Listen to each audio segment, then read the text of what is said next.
Welcome to the Flex Forward podcast, where grit meets growth.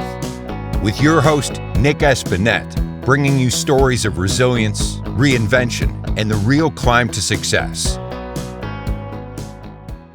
And hello, everyone. Welcome to the Flex Forward podcast. Today, we're joined by Joseph Lopez. Joseph and I have been a part of a real estate group. I've known him for a few years. Great guy. He's the founder of Texas Growth Advisors. He's based in Texas. And Joseph, so good to have you on with us today. Can you maybe give a little deeper dive into what it is you do and kind of your background?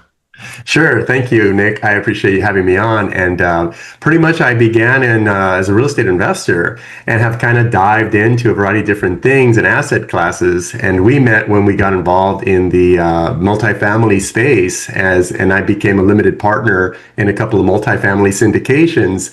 And I also eventually would co-GP a deal that was in Texas specifically.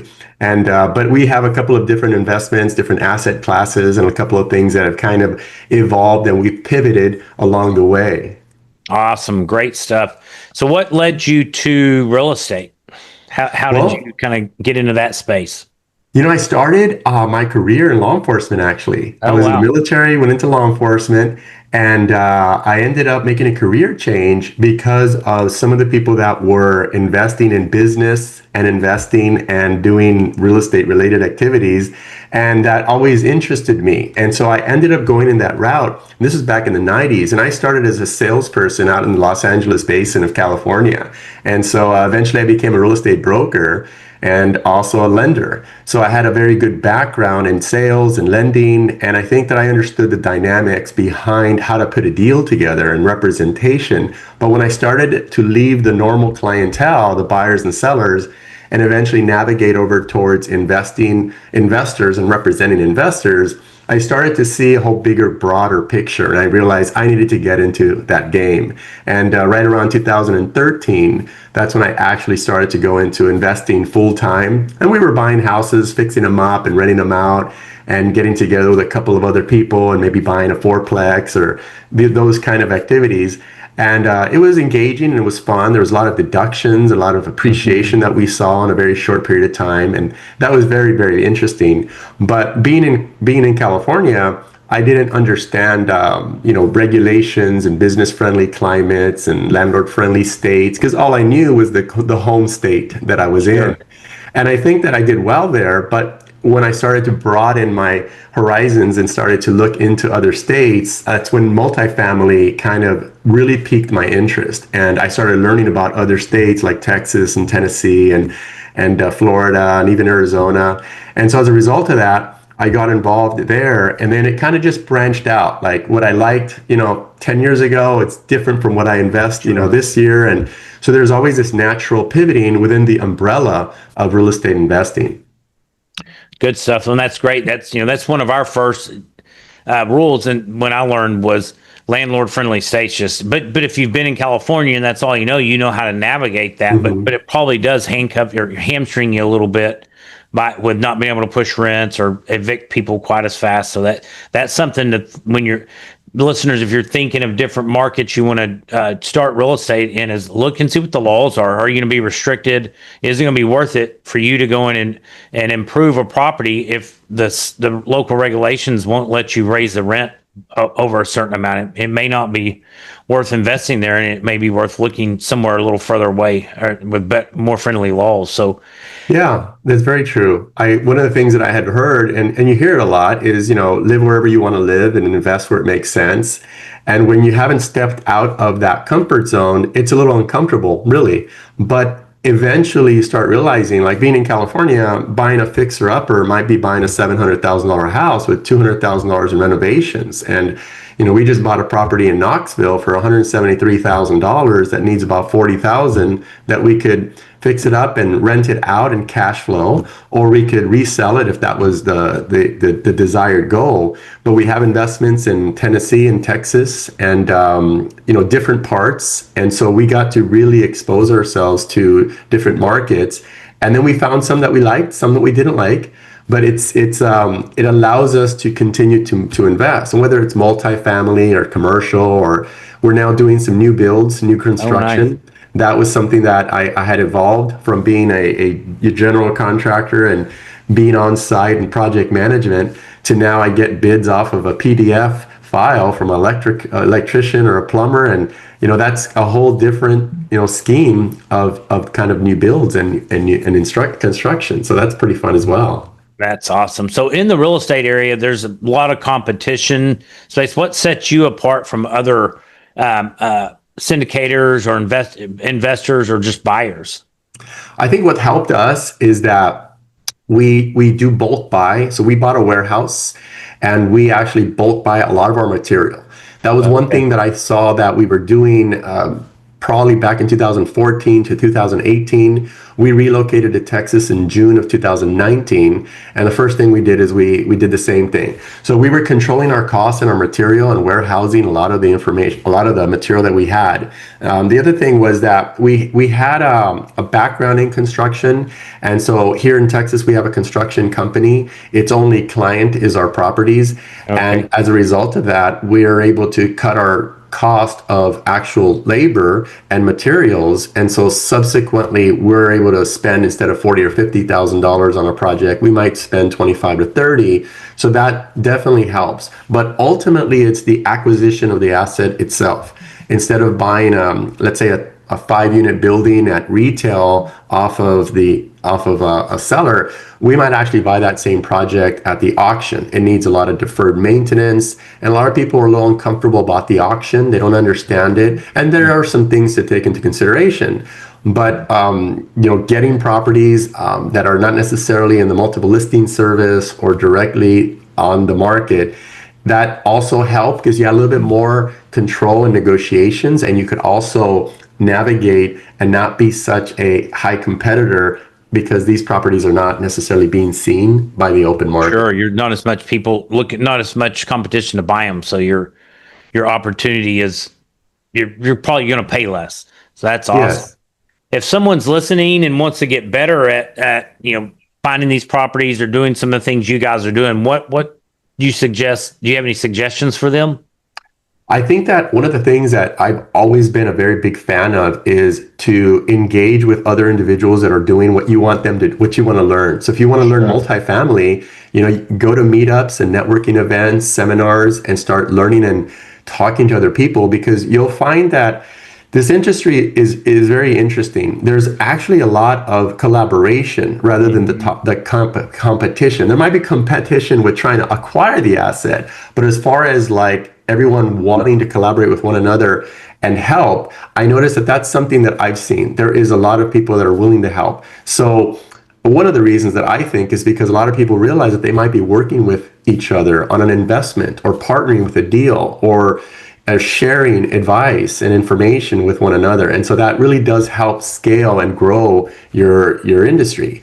And so if somebody wanted to buy a fixer or buy maybe a rental, I think that they should go to the area that they're interested in buying and go to a real estate meetup so they can connect with investors and contractors and lenders and people that are there. If they're interested in self-storage, for example, it's the same thing. There's a lot of people that are already doing this. And whether they go in on a paid mentorship program or whether they decide to hire a coach, that's something separate, but the engagement with other people is very free. And if they're not physically able to go, you can go virtually. And so that's one of the things that, I was on a virtual meeting last night to learn about what's going on in our multifamily industry, because I want to make sure that I'm aware of the different changes that are occurring. And so when we first started to invest in Texas, we actually came down here and did boots on the ground research and connected with a lot of investors and learned a lot about the things that we wanted to invest in. And then we selected a particular market territory that was suitable for our investment goals.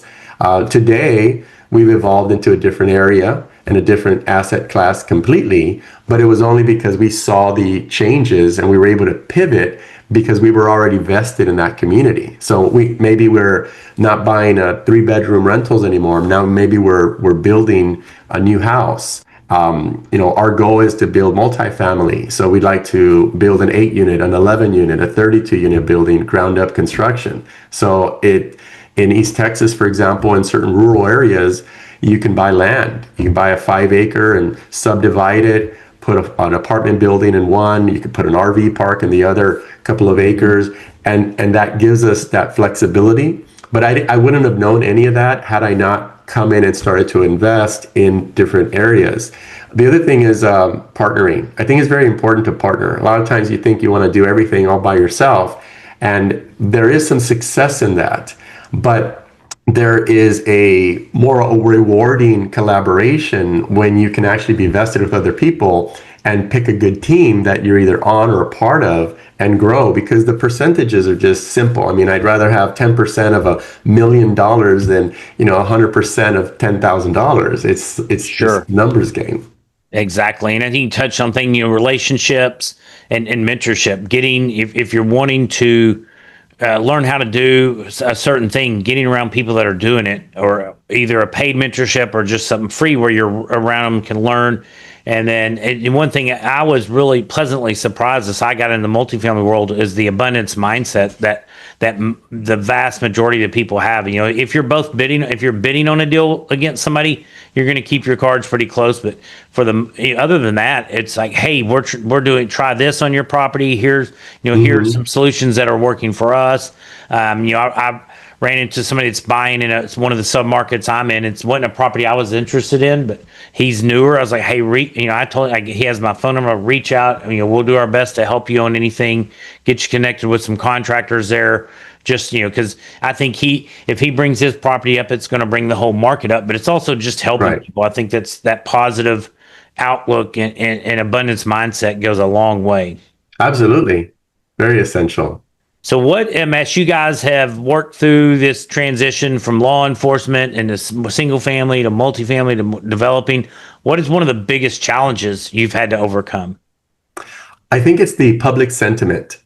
Being in the industry for 30 years in sales and development and investing, today's interest rates, for example, spook a lot of people. For people that have been in the business for 30 years, this is a normal Tuesday or Wednesday. Sure. It's just a regular day. And so I think that if people got involved in the last 5 years, for example, they may have seen a 2.875 and began to think that that's the normal. Whether that was for their home financing or for a HELOC, or whether they invested in a multifamily syndication and borrowed money at 3%. And so the public sentiment is one of the things that we have to it is a challenge. For example, in selling a property right now, there's a little bit less active buyers. A lot of people are concerned. They're worried about they're losing their jobs, or they're also hesitant to make a purchase because of what's happening in the politics or what's happening with tariffs. And it seems like they're trying to rule out investing and moving forward. And in reality, this is an incredible opportunity for a lot of people to get invested. There's a lot of good things about investing. You may just tweak the asset class. You may do something different. Maybe you hold a rental property for a little longer than you anticipated, but it's still a great rental property. It's producing, cash flow. So I think that's one of the challenges that we see when we go to liquidate some of our real estate holdings. We're anticipating that we're going to take into consideration public sentiment and when we're going to be able to sell at the optimum time. And so there was a lot of properties this year, for example, that we did not put on the market, knowing that a lot of people are going to be more comfortable as soon as interest rates start coming down, which might be great for buying one or two homes. But now I see that there's going to be, just kind of like in 2021, 2022, people are going to be paying a lot more than what they could have, but they're just going to get a better interest rate. And so that perception is something that I see a lot of people holding themselves back from investing. Yeah, no, I would see it too. And we have two properties that have hit their lifespan where we would ideally sell them, but we have a long enough loan term. We don't have to. And we're not going to put them on the market just because I think people are looking for discounts now. If we can hold out another 1 or 2 years, interest rates come down, we can most likely sell the property for more, which will be a better profit for our investors. And we're cash flowing on those now, so there's no need to sell them. It's just, we would like to get our investors' money back, but I think it'd be much wiser to stick it out another 1 to 2 years. Right, absolutely. So, Jose, as as people start having more success, they start thinking about passive income. I know that we think about a lot in our world, but either people may want it to supplement their current income or to eventually replace it. What are your thoughts on passive income? Well, I think the idea behind passive income is to be able to invest in something that is going to give you a return, whether it's a rental property or investing as a limited partner in a multifamily syndication, or maybe being an ownership of a oil and gas lease and receiving some compensation. But I think one thing that's very important is that there's nothing passive about passive income. You're going to be involved in one way or the other, but it's not a full-time job. It's not a 40-hour-a-week involvement. And so it might be limited to a few hours. I know some people that have purchased short-term rentals for the specific purpose of being able to get the tax advantages and get the bonus depreciation and do some cost segregation analysis. And they've saved an incredible amount of money on their own personal tax returns, whether they're W-2 or not, because of the real estate professional status. And that is a great way of being able to tackle some deductions and also have a property that is providing you with some income and some appreciation. And they're involved by being passive in a certain way, but they're not at the property working at 20, 30, 40 hours a week. And that's what I think is important for us to realize, that you can get invested in a project. It may be something that you're unfamiliar with as an investor, as someone that's beginning the process. So I think that I would urge someone to just maybe start small and get involved, but be around other people in those social circles so you can feel more comfortable, because I think it really lacks, you lack all the full information. And once you get more information, you feel more comfortable, and then you're able to move forward. And the good thing about real estate investing, and I think that there's a variety of different things that somebody could do, whether they do a short-term rental, a long-term rental, a mid-term rental. I see people doing co-living space now. People are investing in multifamily and storage, mobile home, RV, commercial investments, and that's pretty neat. I will say that the bigger the deal, you will see more people involved. You're going to borrow, if you're going to get invested in a $5 million commercial building, more than likely you're not going at it alone, which means you have the shared responsibilities with other people, whether you're an operator or just an investor putting some money in for a certain return, whatever that happens to be. So I think that that's something that would be beneficial, that you get involved in one way or the other, but it depends on what somebody is interested in. Yeah, good stuff. And I think one thing you hit on is, even if you're a passive income, you need to be at least somewhat active. You should be checking on those financials. You should be getting at minimum a quarterly update, ideally a monthly, and just making sure that things are tracking in the right direction, that your NOI is positive, your net income's positive, and so a few things like that, that nothing's, if you're doing multifamily, where's the occupancy trending over the last 2 or 3 months? Just kind of keeping an eye on that, and then you're not going to be actively doing so. We're talking 30 minutes a month to kind of track that stuff as a LP to see where things are. So good stuff. So as we're wrapping up the interview, do you have any exciting plans or initiatives over the next 6 to 12 months you're working on? Well, interestingly enough, we're betting big on East Tennessee. Okay. Where we've got some properties that we've held for about 4 years now, and we've added to our portfolio just recently. But we're doing a couple of different things, and I think where we see ourselves is transitioning more from the residential front to the commercial front. Okay. And so we've got a couple of partners, and we're already looking at acquiring some land and building some multifamily, as well as buying like industrial commercial space, multi-tenant scenarios. And one of the cool things about doing that is, what's fueling that is some of our residential acquisitions that we had many years ago. We're now going to be able to sell them off and use that capital. Basically, we're redeploying the money, this equity that was sitting, and now we're just using it in a different asset class.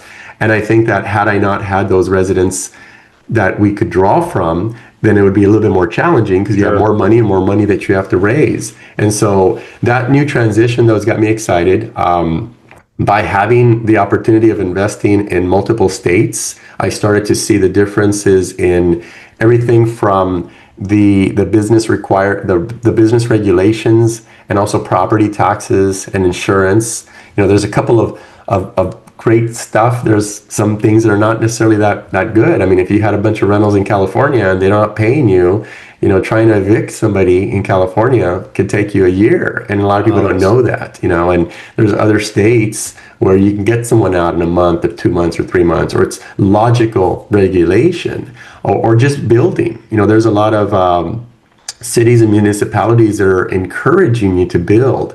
So rather than you tell them what you're planning on building, sometimes it's just asking them, what is it that you'd like to see? And they'll give you the blueprint for what their general plan is. And so you may find an opportunity by just simply becoming vested with the members of the community, as far as like whether you're attending a city council meeting or whether you're talking to someone on zoning or planning division. And I think that that's another aspect that we've incorporated by asking the right questions to the right people that has allowed us to realize that the licensing, the permitting, the process becomes a lot easier.